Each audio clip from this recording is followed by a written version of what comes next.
Di ujung barat Indonesia, terdapat 4 pulau kecil yang selama puluhan tahun menjadi sumber polemik dan perdebatan sengit. Pulau Panjang, Pulau Lipan, Pulau Mangkir Gadang, dan Pulau Mangkir Ketek. Status kepemilikan keempat pulau ini telah lama dipertanyakan, memicu ketegangan antara dua provinsi bertetangga, Aceh dan Sumatera Utara. Letaknya yang strategis di perairan Selat Malaka membuat pulau-pulau ini tidak hanya bernilai secara geografis, tetapi juga memiliki arti penting bagi identitas dan sejarah masyarakat setempat. Sengketa ini telah menjadi isu yang diwariskan dari generasi ke generasi, menimbulkan rasa penasaran dan bahkan kecemasan di kalangan warga pesisir. Sengketa ini lebih dari sekadar perebutan wilayah administratif. Ia menyentuh akar identitas, kebanggaan, dan sejarah panjang masyarakat kedua provinsi. Bagi banyak orang, pulau-pulau ini adalah simbol warisan leluhur yang harus dijaga. Diskusi dan perdebatan pun kerap terjadi, baik di tingkat masyarakat maupun di forum resmi pemerintah daerah. Bagi Aceh, keempat pulau itu adalah bagian tak terpisahkan dari sejarah dan budaya mereka. Banyak dokumen lama, peta kuno, dan tradisi lisan yang diwariskan turun-temurun menjadi bukti kuat klaim Aceh atas pulau-pulau tersebut.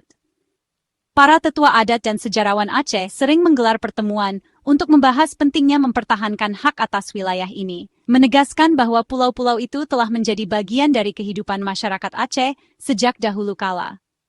Namun, Sumatera Utara pun memiliki klaim sejarah dan administratif sendiri yang tak kalah kuat. Pemerintah provinsi dan masyarakat Sumatera Utara menegaskan bahwa pulau-pulau tersebut juga memiliki keterkaitan erat dengan sejarah dan perkembangan wilayah mereka. Perdebatan pun semakin kompleks, menuntut adanya penyelesaian yang adil dan transparan dari pemerintah pusat agar tidak menimbulkan konflik berkepanjangan. Ketegangan sempat memuncak, terutama ketika masyarakat turun ke jalan menggelar demonstrasi dan menyuarakan aspirasi mereka.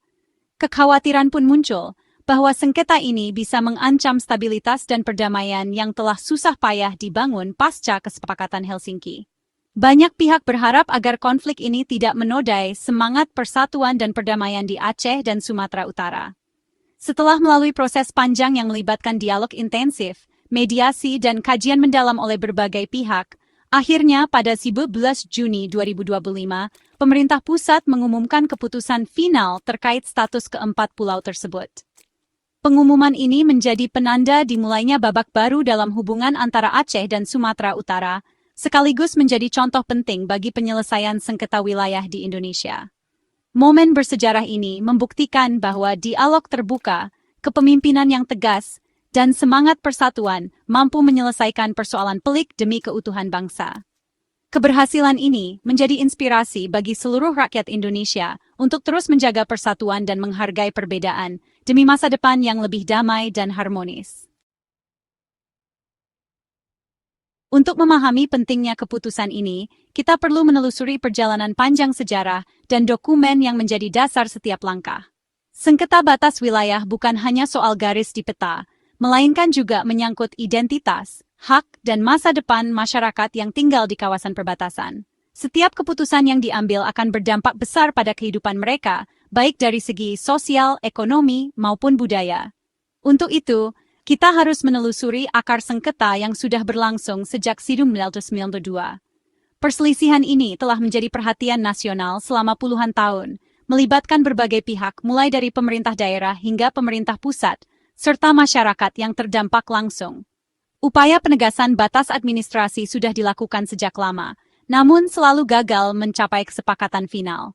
Berbagai pertemuan, negosiasi, dan penandatanganan dokumen telah dilakukan. Namun perbedaan interpretasi dan kepentingan seringkali menjadi penghalang utama.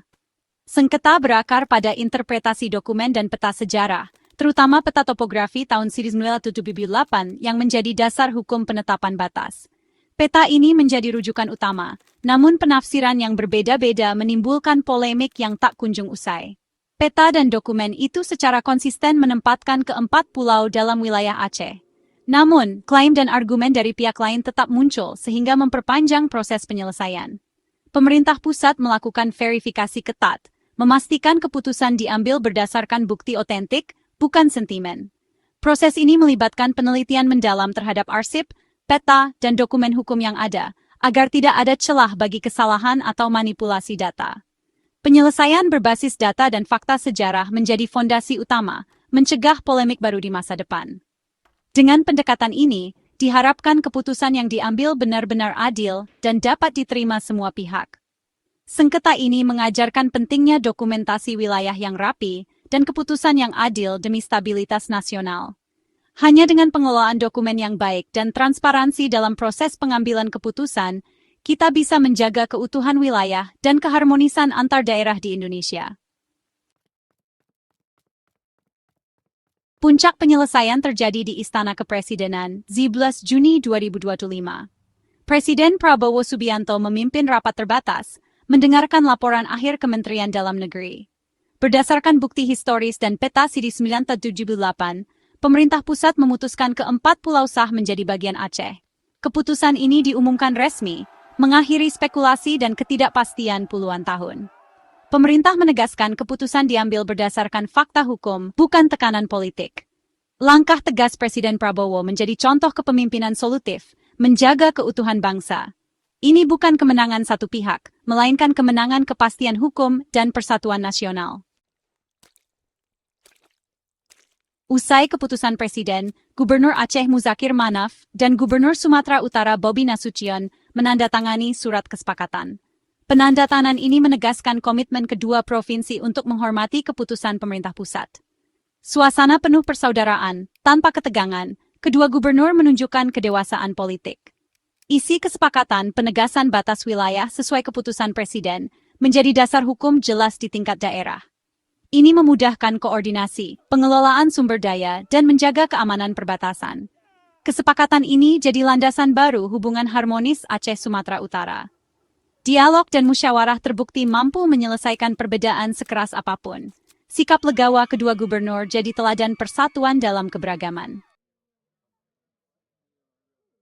Setelah penandatanganan, Gubernur Sumatera Utara Bobi Nasution menyampaikan pesan menyejukkan.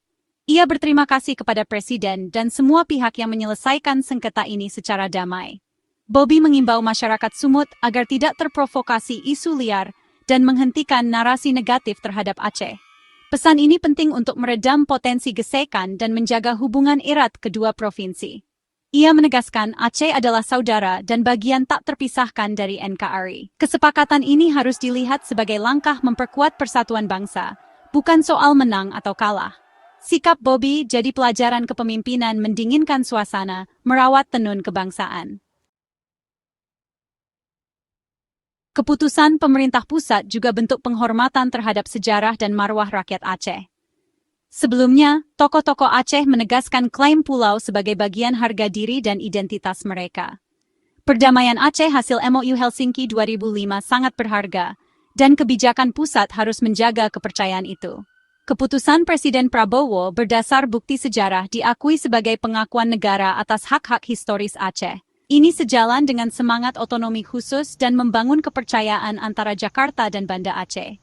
Menghormati marwah Aceh adalah bagian dari menjaga keutuhan NKRI dan mengelola keberagaman dengan adil.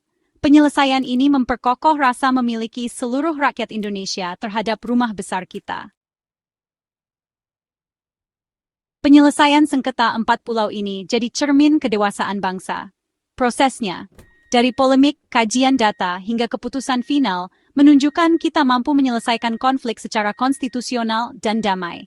Kunci keberhasilan semua pihak menempatkan kepentingan nasional di atas kepentingan daerah. Pemerintah pusat bertindak tegas, menjadi wasit adil berdasarkan bukti kuat. Ketegasan ini mencegah perpecahan dan jadi presiden baik untuk penyelesaian sengketa lain. Belajar dari kasus ini, dialog, data historis, dan kepatuhan hukum adalah jalan terbaik. Mari jadikan momen ini titik tolak budaya politik matang dan penghormatan pada hukum.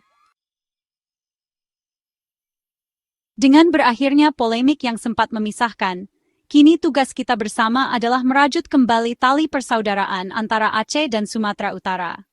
Proses ini bukan hanya sekadar melupakan masa lalu, tetapi juga membangun kepercayaan dan saling pengertian yang lebih kuat di antara kedua provinsi. Kini saatnya kita melupakan perbedaan yang pernah ada dan mulai fokus pada persamaan yang menyatukan. Dengan memperkuat kerjasama di bidang ekonomi, sosial, dan budaya, kita bisa menciptakan masa depan yang lebih harmonis dan sejahtera untuk semua.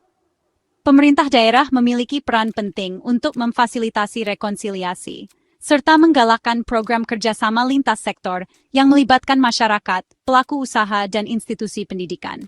Festival budaya bersama, forum bisnis, atau pertukaran seni dan pendidikan bisa menjadi jembatan yang mempererat hubungan, sekaligus memperkenalkan kekayaan budaya dan potensi ekonomi kedua daerah. Media dan tokoh masyarakat juga memegang tanggung jawab besar untuk membangun narasi persatuan, menyebarkan optimisme, dan menginspirasi masyarakat agar tetap menjaga semangat kebersamaan. Generasi muda harus melihat momentum ini sebagai awal dari era baru kolaborasi, bukan permusuhan. Mereka adalah agen perubahan yang akan membawa Aceh dan Sumatera Utara menuju masa depan yang lebih baik. Penyelesaian sengketa ini bukan hanya garis finish dari masalah lama, tetapi juga garis start untuk membangun masa depan bersama yang penuh harapan, keadilan, dan kemajuan. Dengan semangat kebersamaan dan gotong royong, Aceh dan Sumatera Utara dapat menjadi motor penggerak kemajuan Sumatera, serta contoh bagi daerah lain di Indonesia dalam menjaga persatuan dan harmoni. Keputusan 11 Juni 2025 menutup babak panjang ketidakpastian, membuka lembaran baru bagi Aceh dan Sumatera Utara. Tak ada lagi sengketa batas, hanya peluang membangun masa depan damai dan sejahtera. Mari terima keputusan ini dengan ikhlas, buang ego kedaerahan, dan rangkul semangat kebangsaan. Ini kemenangan seluruh bangsa. Bukti kita mampu menyelesaikan masalah secara dewasa. Energi yang dulu habis untuk berselisih, kini bisa dialihkan ke pembangunan bersama. Wilayah perbatasan bisa jadi pusat pertumbuhan ekonomi baru, bermanfaat bagi kedua provinsi. Semoga penyelesaian ini jadi tonggak sejarah persatuan, dan Aceh Sumatera Utara terus maju bersama dalam naungan NKRI.